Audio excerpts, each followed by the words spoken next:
ሄሎ ሄሎ አቤት ሄሎ አቤት ሰላም መምህር እግዚአብሔር ይመስገን በመጀመሪያ አመሰግናለሁ በጣም ባንተ ትምህርት በጣም ብዙ ነገር ተቀይሬያለሁ እግዚአብሔር አክብርልን ምስጋናውን እግዚአብሔር ይውሰድ አዎ እና አንድ አጫጭር ህልሞች ናቸው ትምህርት ቤት በጣም ከህፃን ልጆች ጋር ትምህርት ቤት መሄድ ትምህርት ቤት መዋል እንደገና ደግሞ አይዞሽ በራችን ላይ ቤታችን በር ላይ አማትሽ በስመ አብ ወወልድ ወመንፈስ ቅዱስ በይ በስመ አብ ወወልድ ወመንፈስ ቅዱስ አምላክ አሜን እሺ እና ከቤታችን በር ላይ እባብ ደም ሲልስ ማየት እንደገና ደግሞ ቤታችን የቤተሰቦች ቤት በእሳት ሲቃጠል ማየት እና እሳቱን ማበርደው እኔ ነኝ በእሳት በእሳት ሲቃጠል ያለው እንደገና በንፋስ ሲወሰድ ብዙ ጊዜ በእሳት ሲቃጠል ያለውና የሆነ ሰዓት ላይ አንተ መተህ ቅዱስ ኤልሻዳይ ቅዱስ አዶናይ ያለው ላይ እጅን ዘርግተህ እየጸለይክ እኔ ደግሞ ትንሽ አፈር አንስቼ ስራይበት ከዛ እሳቱ ሲበርድ ነው ማየው ሌላው በንፋስ ሲወሰድ እንደገና ቤታችን ላይ ደግሞ ጥቁር አሞራ ሲጮህ በጣም ጥቁር አሞራ ሲጮህ በብዛት ደግሞ ከህፃን ልጆች ጋር ትምህርት ቤት ሄዳለሁ ቆይ አንዴ እንደዚህ ስትሄጂ ሁሉንም መዘርዘር አልችልም የመጀመሪያውን በራችሁ ላይ እባብ ደም ሲልስ ያየሽው ግብሩን የሚፈልግ ወይም ደግሞ ቡና በማፍላት ወይም ጠንቋይ ቤት በመሄድ ወይ የተለያዩ ግብር የለመደ መንፈስ ይኖራልና ግብሩን ከሰዎች ደም ከበቀልም ሊሆን ይችላል ከተለያዩ አይነት ጸቦች ግብሩን የሚፈልግ የዛር መንፈስ እናንተ ቤት ውስጥ እንዳለ እንዳሰፈሰፈ ለምን አልተገበረልኝም ለምን ቤት ውስጥ ያለውን አምልኮ አቆማችሁ በሚል ሰበብ መንፈሱ ሊበቀል እንደሚፈልግ ማሳያ ነው ዛር ነው በእባብ የሚገለጠው ሌላው በእባብ የተገለጠው በነገረኛ ሰው ነው ሁለት ምላስ ያለው ወይም ደግሞ ሐሜተኛ የሆነ ነገር የሚያቀባብል ሰው ማለት ነው ደም ደግሞ በእናንተ ቤተሰብ ውስጥ ሚስጥር ማለት ነው እንግዲህ ደማችን ከደም ስር ውስጥ የሚወጣ አይደለ ሚስጥር ሆኖ የቤተሰብ ጉዳይ ወደ አደባባይ እንደሚወጣ በር ላይ አይደል ያየሽው በር ላይ ነው በር ላይ ግርግዳ ላይ መግቢያ ላይ ስለዚህ ይሄ የሚያሳየው ሰዎች ወደ ጎረቤት ወደ ሰዎች ይፋ የሚወጣ አንድ የሆነ የቤተሰብ ጉዳይ አለ ሁለተኛ ላይ እሳት ቤቱ ይነዳል ያልሽው እሳት ነገር ነው አየሽ ቅድም ካልኩሽ ከሚገናኘው ደም ሊበቀል የሚፈልግ ይኖራል ከእባቡ ባህሪ ጋር እባብ ሁለት ምላስ ነው ያለው በእናንተ ቤት ውስጥ እጅግ በጣም ፍጅት እንዲፈጠር የሚያደርግ ነገረኛ የሆነ ሰው አለ እሳቱ የሚበርደው ደግሞ እንግዲህ አንተን አየሁ ጸለይ ካልሽኝ እንጂ ገጠመኝ እንዲያዳምጡ በማድረግ ስለ መናፍስት ሴራ እንዲያውቁ በማድረግ እሳቱን ማጥፋት ይቻላል ይሄ እኮ ነው የሚያፋጀን ይሄ እኮ ነው እንደዚህ የሚያደርገን ብለሽ ብትነግሪያቸው እኔ ኤልሻዳይ አዶናይ እያልክ ስትጸልይ አየሁ ያልሽኝ ትምህርቱ ነው አንቺ ደግሞ እሳቱን ስታጠፊ የጠፋልሽ አንቺ ነሽ ትምህርቱን ይዘሽ ሄደሽ የምትሰጫቸው በአንቺ ምክንያት ነው እሳቱ የሚጠፋው ቤት ውስጥ ያለው ነገር የሚጠፋው እና በዘዴ ነው ግን በብልሃት ነው የሚሆነው ማለት ነው ንፋስ ደግሞ ያልሽኝ አልገባኝም በጣም ገርማ በንፋስ ቤቱ ሲወሰድ ማለት በቃ ኃይለኛ ንፋስ መጥቶ ቤቱን ሲያፈርሰው እና በአደባባይ በጣም ብዙ ሰዎች በዚህ ጉዳይ ላይ በጣም ይሳተፉበታል ማለት ነው ጎረቤትም ዘመድም ምናምን መጥቶ ለጉዳዩ ለችግሩ መፍትሄ ለመሆን በጣም ብዙ ጥረት ይደረጋል ማለት ነው አሞራ ጥቁር አሞራ ማንጃበብ የሞት መልአክ ወይም መልአከ ሞት በዛ አካባቢ ላይ ያንጃበበ ነው ሊሞት መናፍስቶች በጥላ ወጊም ሊሆን ይችላል በምንም እንዲሞት የሚፈልጉት አንድ የሆነ ሰው አለ ማለት ነው እስቲ ንገሪኝ ቤት ውስጥ ተፈጠረ ነገር አረ በጣም ይገርማል እግዚአብሔር ይመስገን ስለ ሁሉም ነገር በጣም እግዚአብሔር ይመስገን ነገር የተባለው አንተ እንዳልከው እናቴ ከወንድሟ በጣም ከምትወደው ወንድሟ ጋር ተጣልታ ለ6 ዓመት ክስ ላይ ነበሩ በመሬት የተነሳ ማለት ነው እና በጣም ነበር እንትን የሚለው የሚያስጠላው የነበረው በጣም ሩቅ መንገድ እየሄዱ ነው ከሳይንት አጅባር እየሄዱ ነው በእግራቸው የሚካሰሱት እና በመሬት የተነሳ በጣም ተፋጠው ነበር ሁሉ ቤተሰብ ማለት ነውና እንዳጋጣሚ ታረቁ በትንሽ ነገር ታረቁ መጨረሻ ላይ ማለት ነው። ሌላው ከወንድሜ ጋር በጣም ትጣላለች። እናቴ ትንሽ ተረጋጋለች፣ ቤት ውስጥ ትጣላለች እና ወንድሜን እየለመንኩኝ እኔ ነኝ የምመልሰው። አየሽ፣ እሳቱን የምታጠፊው አንቺ ነሽ። አሁን ወንድምሽ ጋር ያለውን መንፈሳዊ ነገር ወይም ደግሞ ይሄ ትምህርቱን ብትሰጪውና እሱ በረድ ቢል እናትሽም እርግማናቸውን ያቆማሉ፣ የእርግማን መንፈሱም አይሰራም። አሁን ቤቱ ላይ የሚያንጃብበው የእርግማን ነው መንፈስ ነው፣ እርግጠኛ ነኝ። እንዲሞት ወይም ደግሞ የሆነ አካሉ እንዲጎዳ ምናልባት እንደዛ እየረገሙት ነው ብዬ ነው የማስበው። እሱም ከሞት ነው የተረፈው። የሞት እንደዚህ እያንዣበበን ያልከው ደግሞ አባቴ ከሞት የትርፍ አንጀት ይዞት፣ እሱንም በልሜ ያየሁኝ ትርፍ አንጀት ይዞት ሁል ጊዜ ሩቅ ሀገር ሲሄድ አያለሁኝ። ልብሱን ጠቅልሎ ንብ አለ ንቦቹን ይዞ ምናምን ይሄዳል ሩቅ ሀገር እና ሬት እየሄድክ ነው እያልኩ እከተለዋለሁኝ። ከዛ ስከተለው በቃ አያወራኝም ይሄዳል እና የሆነ ሰዓት ላይ በስነ ስርዓቱ ሆዴን አሞኛል፣ ምግብ አልበላም እና አሞኛል ይለኛል እና ጨነቀኝ። እኔ እዚሁ በጣም ተጨነቅኩ። አባቴ እንደሚሞት እርግጠኛ ሆንኩኝ። ማለት የሆነ መንፈሱ ነው መስለኝ የሚነግረኝ። ተጨነቅኩኝ። ስልክም አልደውልም፣ አልተመቸኝም እና ለቅዱስ ገብርኤል ነገርኩት አባቴ እንዳይሞትብኝ፣ በቃ የወንቅሽቱ ቅዱስ ገብርኤል አድንልኝ አባቴን እላለሁ እና የሆነ ሰዓት ላይ ደወሉና እንኳን ደስ አለሽ አሉኝ። ምን ነው ስላቸው ከሞት ተረፈ፣ ትርፍ አንጀት ነበረ ሄዶ ተቀዶ ተረፈ አሉኝ። አየሽ፣ ወንድምሽ ጋር ያለውን እሳት እያበረድሽ እናትሽ ጋር ያለውን እርግማን መንፈስ በጸሎት እየመታሽ አባትሽን ደግሞ በስለት ለመላእክት አሳልፎ በመስጠት በስለት መልክ ነው ያደረግሽው። ከዛ አሁን ትልቁ ነገር መመሰለሽ ይሄ አንቺ ጋር ያለው የተፈጠረው ደስ የሚለው ነገር አንዳንድ ጊዜ መላከ ሞት በቤታችሁ ላይ ያንጃበበ ነውና ከጸለይሽ ይተርፋል፣ ይሄ ነገር ይቀራል ማለትም ጭምር ነው። ህልም ሁለት አይነት ትርጉም አለው። አንዳንድ ጊዜ የማይቀር ነገር ሊመጣ ነውና ተዘጋጂ ነው። አንዳንድ ጊዜ ደግሞ የሆነ ነገር እያንጃበበ ነው፣ ከእግዚአብሔር ፈቃድ ውጭ አንድ ሰው ሊሞት ነው። በመናፍስቱ አሰራር ዛሩ መንፈሱ እያንጃበበ ነው የሆነ ሰው ሊገድል። ንቦች ያየሹም ለዛ ነው። ንቦቹ መላእክቶች ናቸው። ንቦቹ በመላእክት ነው የሚመሰሉት። ገባሽ? ንብ ብዙ ጊዜ ሾክም አላት ማርም አላት እና መላእክቶችን ኃያልነታቸውንና ቸርነታቸውን ወይም ደግሞ ለሰው ልጅ ያላቸውን እርዳታ ነው የሚያሳየው እና አባትሽ በዚህ እንደሚጠበቁ ማሳያም ጭምር ነው። በአንቺ ጸሎት ንቦቹ ወደዛ መሄዳቸውን ወይም መላእክቶቹ ወደዛ መሄዳቸውን ነው የሚያሳየው። ስለዚህ ብትጸልይ ብትሰግጂ ቤተሰቦችሽ ማትረፍ እንደምትችይ ማሳያም ጭምር ነው። ህልም ቅድመ ዝግጅት ማድረጊያም ነው። ሁለት አይነት ዝግጅት፣ የማይቀር ሞት ሊመጣ ነው፣ ራስሽን አበርቺ። እግዚአብሔር ያልፈቀደው ሞት ደግሞ በዛ በኩል ሊመጣ ስለሆነ ጸልይ፣ ይሄ ሞት ይወገዳል እያለ እግዚአብሔር እያስተማረች ነበረ። እውነት በትክክል ቤት ውስጥ እሳት አለ። መንፈሱ እባቡ ሁለት ልብ ያለው። አሁን እናትሽ ለምሳሌ ይራገማሉም ልጃቸውም ነው። ገባሽ? ይጸጸቱ ይችላሉ፣ ይረግሙታልም። አንዳንድ ጊዜ ደግሞ በረድ ይላሉ እና ይሄ መንፈስ አብዛኛው ጊዜ በእርግማን መልክ ወደ ወንድምሽ መምጣቱም ወንድምሽም አንዳንድ ጊዜ በረድ ማለቱም ያንቺን ሀሳብ መቀበሉ ትምህርቱን እንዲያዳምጡ እድል መክፈት አለብሽ ማለት ነው። እሺ መምህር። እሺ ወንድሜም እንደዚህ የምመልሰው ወንድሜም ከሞት ነው የተረፈልኝ። እሱም ለቅዱስ ገብርኤልን አመስግኑልኝ በዛ አጋጣሚ።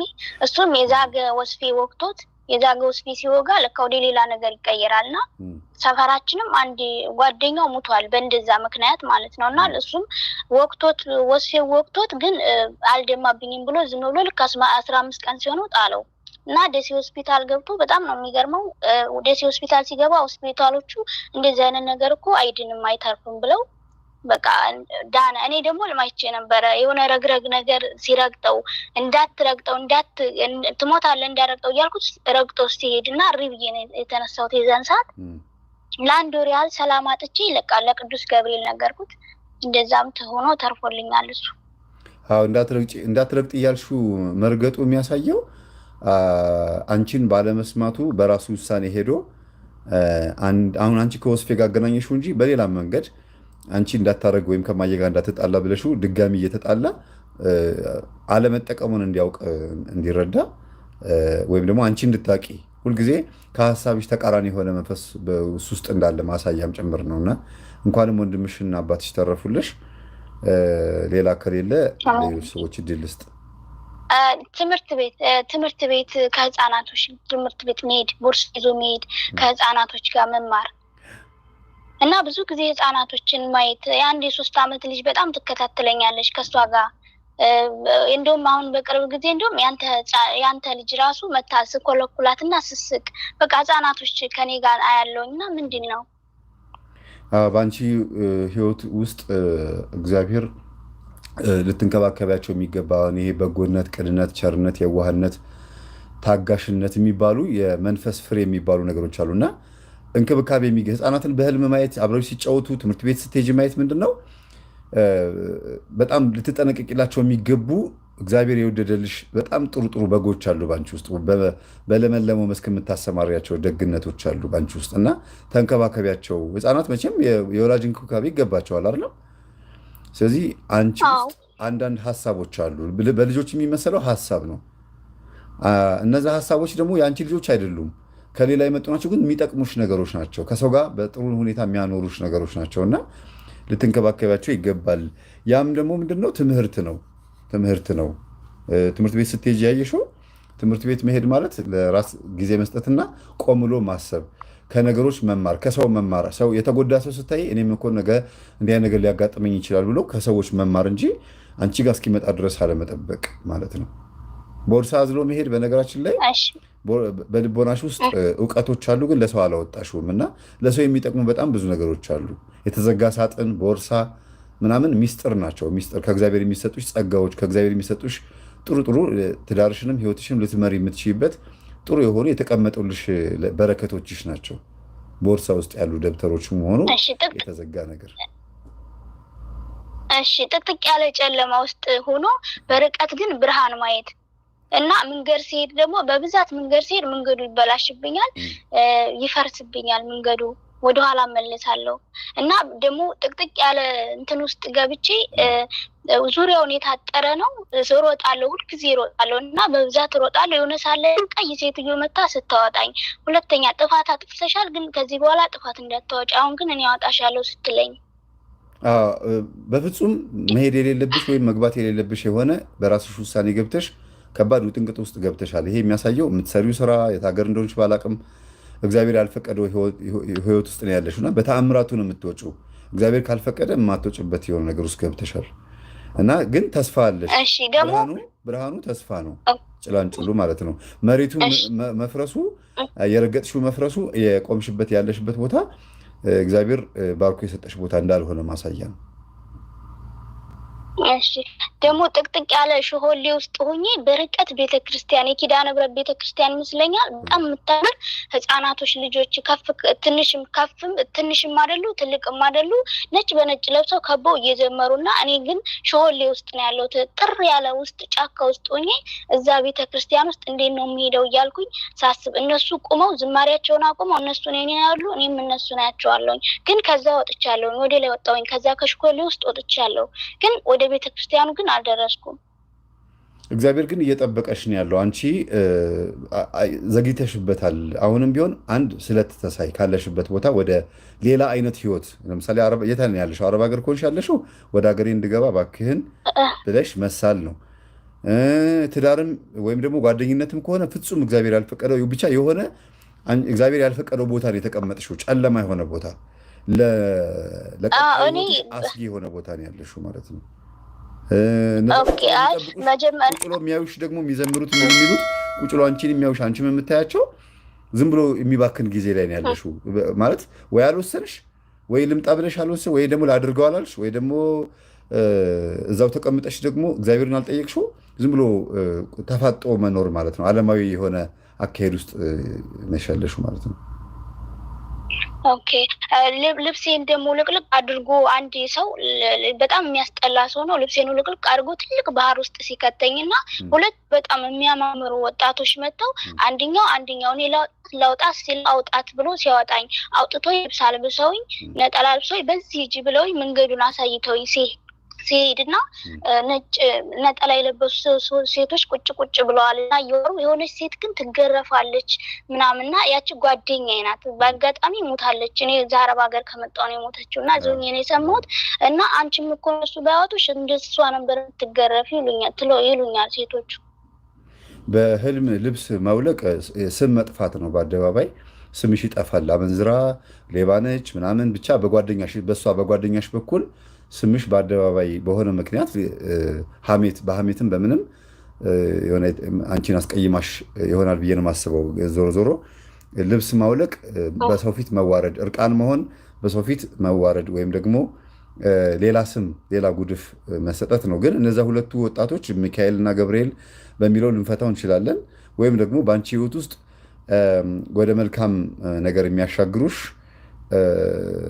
በሰው ዘንድ ተፈላጊነት ስላለሽ ቅናት መንፈስ አድሮባት ስምሽን አጥፍታ ሊሆን ይችላል እንጂ በሰው ዘንድ ተፈላጊነት ያለሽ ነፃ ሊያወጡሽ የሚችሉ በጣም ብዙ እድሎች እንዳሉ ማሳያ ነው።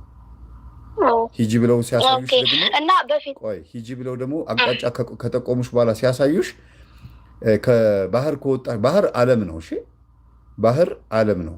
ወደ ዓለም ስትሄጂ የለመድሻቸው ልማዶች ይኖራሉ። አንዳንድ አላስፈላጊ ልማዶች ምናልባት አላቅም ይሄ ነው ብዬ አልነግርሽም፣ አንቺ ነሽ የምታውቂው። እና እነዚህ አላስፈላጊ ልማዶች ራቆትሽን ወደ አደባባይ ወደ ባህር መግባት ማለት ስምሽ ጠፍቶ ተዋርደሽ ወደ ዓለማዊ የሆነ ጥሩ ባልሆነ መንገድ ከሰው ጋር መቀላቀል ነው።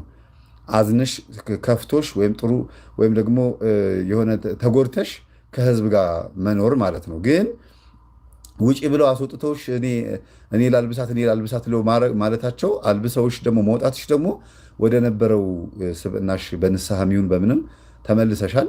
ግን ሂጂ ብለው የሚጠቁሙሽ መንገድ ትክክለኛው መንገድ ሆኖ ሳለ ግን አንቺ የምትማሪበት መንገድ ነው። ምናልባት የት ሀገር እንደሆንሽ ብትነግርኝና በዛው ብፈታልሽ ደስ ይለኛል። አሁን ያለሁት ቤሩት ሊባኖስ ነው ያለሁት። ግን የመጣሁበት ህይወት ቀጥታ የመጣሁበት ተረጋጊ። እኔ የት እንዳለሽ ብቻ የጠየቅኩት ከዚህ ከኢትዮጵያ የሚሆን ካለሽበት ቦታ ከኢትዮጵያ ውስጥ ከሆነ ክልል ወደ አረብ ሀገር ስትሄጂ ወይ እግዚአብሔርን አሳዝነሽ ወይ ደግሞ አስቸግረሽው መሄድ እፈልጋለሁ ብለሽ አስቸግረሽ ነው ሄድሽው እና ስትሄጂ ግን ወደ አረብ ሀገር ስትመጪ ግን እግዚአብሔር በተለያየ መንገድ እያስተማረሽ ነው ያለው ማለት ነው። ሂጂ እስቲ ቆይ ብሎ ከባህር ከዓለም አስወጥቶ ወይም ከኢትዮጵያም ሊሆን ይችላል ከሆነ ቦታ ካለሽበት አረብ ሀገር ከመሄድሽ በፊት ከነበርሽበት ህይወት አስወጥቶ ወደ አረብ ሀገር ስትሄጂ ግን ለትሬኒንግ ነው የወሰደሽ፣ ለስልጠና ለመንፈሳዊ ህይወትሽ እንዲሰለጥን። ይሄ የሚያሳየው ምንድን ነው? ስትገረፍ ማየትሽ ልጅቷ እንደዚህ ነበር ዕጣ ፈንታ የሚጠብቅሽ ባትወጪ ኖሮ፣ ከባህር ባትወጪ ኖሮ። ይሄን መንገድ ያሳየንሽ ግርፋት እንዳይጠብቅሽ ነው፣ እድል ተሰጥቶሻል ማለት ነው። አንዳንድ መከራዎች፣ አንዳንድ ስቃዮች፣ ችግሮች እያየሽ እንደሆነ ያ ግን ለትምህርት እንደሚሆን ነው አሁን ያለሽበት ቦታ ላይ ማለት ነው። ኦኬ ልጅቷ በነገራችን ላይ የሞተችው ቡና ቤት ነበር። ልክ ባለፈው 141 ላይ ያለችው ገጠመኝ ልጅ ልክ እንደሱ አይነት ህይወት ነበረና ህይወቴ ነበረው። ልጅቷ ቡና ቤት እየሰራች እዛው ቡና ቤት በምትሰራበት ክላስ ውስጥ ነው የሞተችውና ስራሽ ምን ነበር? አንቺስ? እኔም ከዛ ነው ስራሽ። እኔ ቡና ቤት ሰራ ነበር ለ3 ዓመት ሰርቻለሁ። ይቅርታ ነው ዓለም ውስጥ ነበርሽ ብሎ እርቃን ሆኖ ወደ አደባባይ መውጣት ወይም ወደ ዓለም መዘፈቅ ማለት ያው እንግዲህ መቼም ሴተኛ አዳሪነት ህይወት በመልክሽም በስምም በምንም ስም መጥፋት ነው ብዬሽ አልነበረም? አሁን አንቺ እናትና አባትሽ በዛ መልክ ሲላዩሽ ደስ ይላቸዋል? በዛ አይነት ሁኔታ ስም መጥፋት ነው ያልከውም እዛች ስራት አትፍንትን በንትቼ በጣም ስሜ ጠፍቶ ነበረ። በጣም ስልክ እየተደወለ ቤተሰቦች ለማይነገሩ ሲነገር ነበረና እውነት ነው። ስለዚህ ህልሙ በትክክል እግዚአብሔር አንቺን ሊያስተምርሽ በጣም በብዙ ነገር ይመክርሽ እንደነበረ ማሳያ ነው። አሁንም ግን ቢሆን እግዚአብሔር አንቺን ሊያስተምርሽ ይወዳል። ግን እግዚአብሔር ያልፈቀደው ቦታ ላይ ወስዶ ማነው ሄደሽ ነው የተቀመጥሽው እና አስቢበት። ብቻ አንድ አፍታ መተሽ ወደ ብርሃን ወደ ጭላንጭሉ ወደ ንስሐ ወደ ብትገቢ ጥሩ ነው። አው መምህር አሁን ደግሞ የተቸገርኩበት ምክንያት ምንድነው? አገርሽ ግቢ አትግቢ የሚለኛል እና በጣም ተወዛገብኩኝ። የትኛውን ልስማ ማለት ተገዝ በፊት መጥቼ እዚህ ማለት ነው ሁሉም ነገር ሲገባኝ ስለመናፍስት በደንብ ሳይገባኝ አንተ ሳትመጣ በፊት ማለት ነው ሳላቅ በፊት በቃ ሄጄ ክርስትና ዝም ብዬ ክርስትና ለመነሳት ነበረ ገዳም ገብቼ ስለንሳ ስለምን ስለማላቅ ነበርና ልክ ሲሄድ እዛ ግን ተቀየርኩኝ። ምንም ነገር ሳላቅ የሰራሁትን አጥፍቼ እዚህ ከመጣሁ በኋላ ነው የነቃሁት። ተመልሼ ማለት ነው ከመጣሁ በኋላ ነው ምንም ነገር አባታችን እንኳን አላልኩም እዛ ኢትዮጵያ ከገባ በኋላ እና ፈራው። አሁን ደግሞ ያ መንፈስ ነው ወይ እያታለለኝ አሁንም ልቦና ሊቀይርብኝ እያልኩ ፈራለሁ። እዛ ሲሄድ ልቦናሽን አይቀይርም። ለምን ያኔ ምንም ሳታውቂ ነው የሄድሽው አይደለም?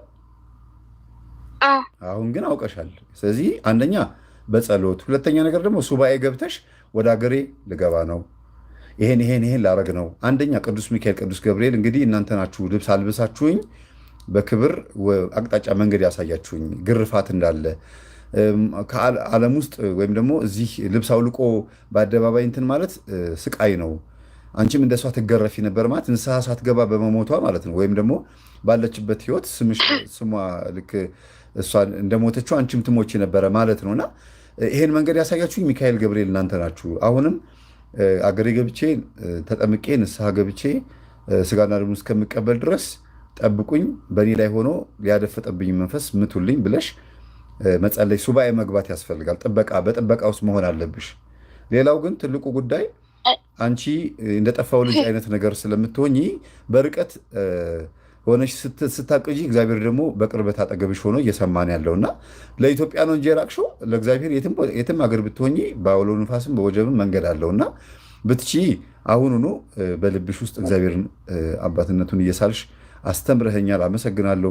አረብ ሀገር በመምጣቴ ብዙ ነገር ተምሬያለሁ። ለስልጠናን ያመጣኸኝ እንጂ እኔ የአረቦች ባሪያ ልሆን አይደለም የመጣሁት። እውነት በትክክል ክርስትና እንዲገባኝ ነው ያመጣኸኝ ብለሽ ወደዚህ ሀሳብ ቀይሪው። እሺ መምህር፣ ደግሞ አያቴ የሞተችው አያቴ ስትመጣ ቤታችን ስትመጣ ነው ማያት ሰሞኑን። በዚህ ላይ ደግሞ እኔ ሻንጣ ሰብስቤ ጫማዎች ምናምን አድርጌ እናቴ ማሚ ጋር እሄዳለሁ እሷ ጋር እሄዳለሁ እያልኩ ነው የማየው ሰሞኑን። እንግዲህ የሞቱ አያትሽ የሚመጡት ባዕድ አምልኮ ያመልኩ ከነበረ መንፈሱ ያንቺን ንስሐ መግባትም ሆነ ያንቺን መንፈሳዊ መሆን ስላልወደደ ነገር ሊፈልግና ሊተናኮል እንዳሰበ ማሳያ ነው። በአንቺ ውስጥ ከዘር የመጣ መንፈስ መኖሩን ነው። ወደ እናት እሄዳለሁ ማለት ደግሞ እንግዲህ በእናት ብዙ ነገር ይመሰላል።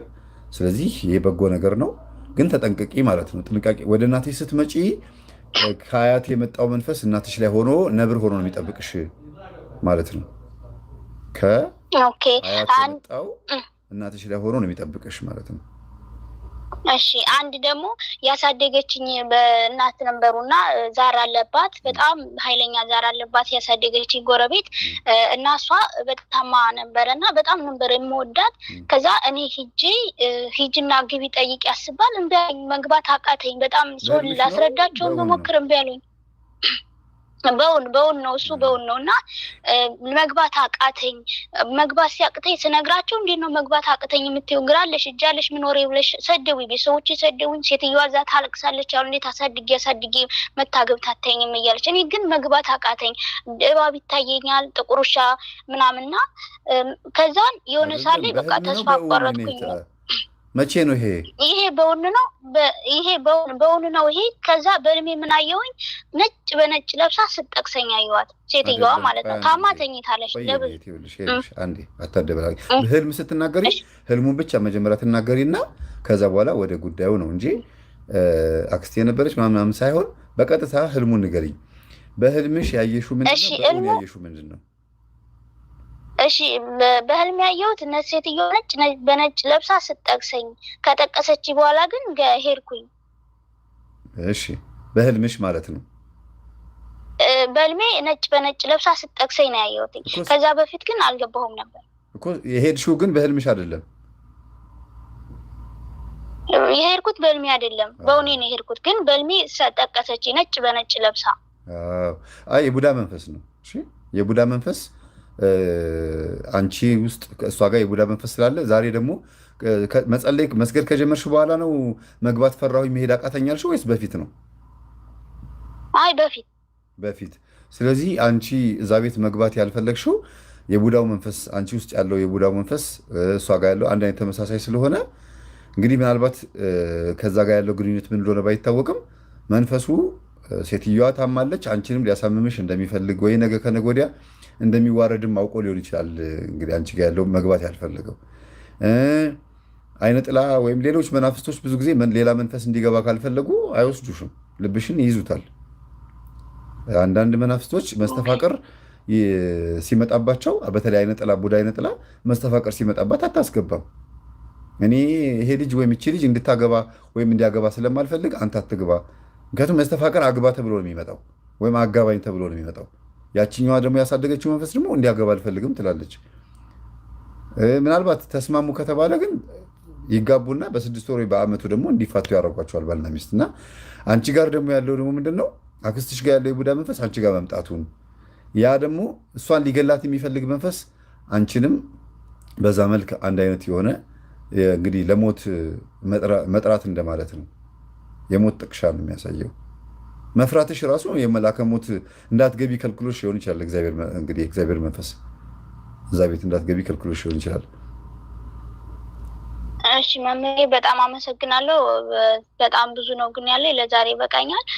ግን በዛ አጋጣሚ የምትመክረኝ ነገር አሁን መግባት ትፈልጋለሁ እና እትኛ ሀገር ልግባ? ቀጥ ብለሽ ወደ ሀገርሽ። ለምን ያለሽበት ቦታ ጨለማ ነው። ከርቀት ብርሃን ጨላንጭል ይታያል። እንደገና ደግሞ ህፃናቶች እየተሽከረከሩ ሲዘምሩ ማየት ማለት ነፍስሽ በጣም እግዚአብሔርን በመፈለግ ተጠምታለች። ሁልጊዜ ደግ መሆን፣ አስራት በኩራት ማውጣት፣ መስገድ፣ መጾም፣ መጸለይ፣ መዘመር፣ ማሸብሸብ ይሄ በመንፈሳዊ አይን ሲታይ ሁልጊዜ የእግዚአብሔር ልጅነትን ነው የሚያሳይ። ልጅ መሆን በእግዚአብሔር ፊት እኮ እኛ ሁልጊዜ ዳዴ ነው የምንለው። ስለዚህ ህፃናቱ ሆኖ በውስጥሽ የሚታዩት በደህና ጊዜ ያሳደግሻቸውና በመንፈሳዊ ህይወት ውስጥ የመገብሻቸው ጥሩ ጥሩ ባህሪዎች ናቸው። እንዳይጠፉ እንዳይሞቱ መጠበቅ አለብሽ። ልክ አትክልት ውሃ እንደምናጠጣው በአንቺ ውስጥ ያሉት ደግሞ እንዳይጠፉ። ለምሳሌ በጣም ታማኝ ሆነሽ አንቺ ፍቅረኛ ይዣለሁ ብለሽ አምነሹ በጣም ብዙ ነገሮች ገንዘብም፣ ልብሽንም፣ ትዳርሽን ሁሉ ነገሮች ሰጠሽው አንድ ሰው ቢከዳሽ ጨካኝ አትሆኝም? ክፉ ሰው አትሆኝም? እነዛን በጎች አስበላሻቸው ማለት ነው። ስለዚህ ጥንቃቄ ዝም ብሎ ሁልጊዜ የዋህና ደግ መሆን ሳይሆን ጥንቃቄ የተሞላበት መንፈሳዊነት የተሞላበት ማንነት ሊኖርሽ እንደሚገባ ማሳያ ስለሆነ ጨለማ ውስጥ የሆንሽው አሁን ያለሽበት ጊዜ ነው። ጊዜው ጨለማ ነው ያንቺ እና ውጪ፣ ከዚህ ወደ ብርሃን ውጪ ማለት ነው። እሺ መምህር አመሰግናለሁ። እሺ በቃ ሰላም ሁኚ። እግዚአብሔር ከአንቺ ጋር ይሁን። የአቡነ ኤርሚያስ ወዳጅ እንደሆንሽ እያየሁ ነው። ፎቶቸውን እዚህ ጋር አድርገሻል። እሺ ሰላም